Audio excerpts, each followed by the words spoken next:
बिस्मिल्लाहिर्रहमानिर्रहीम। अस्सलाम वालेकुम। इंडिया के मशहूर पंजाबी सिंगर सिद्धू मूसेवाला को गुज़िश्ता इतवार मशरक़ी पंजाब में गोलियां मारकर कत्ल कर दिया गया था और इत्तलात ये आई हैं कि कनाडा से तल्लुक़ रखने वाले एक गैंगस्टर ने उनके कत्ल की जिम्मेदारी कबूल कर ली है। सिद्धू मूसेवाला कांग्रेस के रहनुमा भी थे और कत्ल से सिर्फ एक रोज़ कबल ही उनसे सिक्योरिटी वापस ली गई थी और भारतीय मीडिया के मुताबिक सिद्धू मूसेवाला वज़ीर आला भगवंत मान सिंह से अपनी सिक्योरिटी के मुतल्लिक़ ही बातचीत करने जा रहे थे कि रास्ते पर उन पर कातलाना हमला होता है जिसमें वो जाँ बहक हो जाते हैं।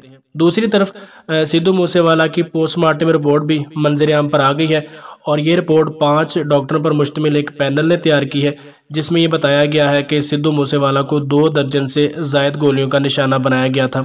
रिपोर्ट में बताया गया है कि सिद्धू मूसेवाला के जिस्म से 25 गोलियां निकाली गईं और उनमें से खोपड़ी में लगने वाली गोली उनके लिए जानलेवा साबित हुई, जिसमें वो जाँ बहक हो गए।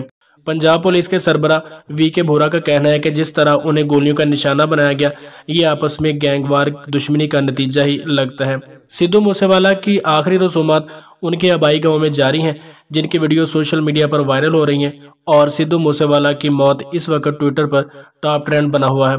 इन वीडियोज़ में देखा जा सकता है कि सिद्धू मूसेवाला के वालिद और उनकी वालदा जवान बेटे की मौत पर आंसू बहाते हुए साफ तौर पर देखे जा सकते हैं। 28 साल सिद्धू मूसेवाला पर 8 से 10 लोगों ने हमला किया था और 30 गोलियां उनको मारी गई थी और इसके बावजूद भी उन्होंने इस बात की तसल्ली की थी कि सिद्धू मूसेवाला जिंदा न बच पाए।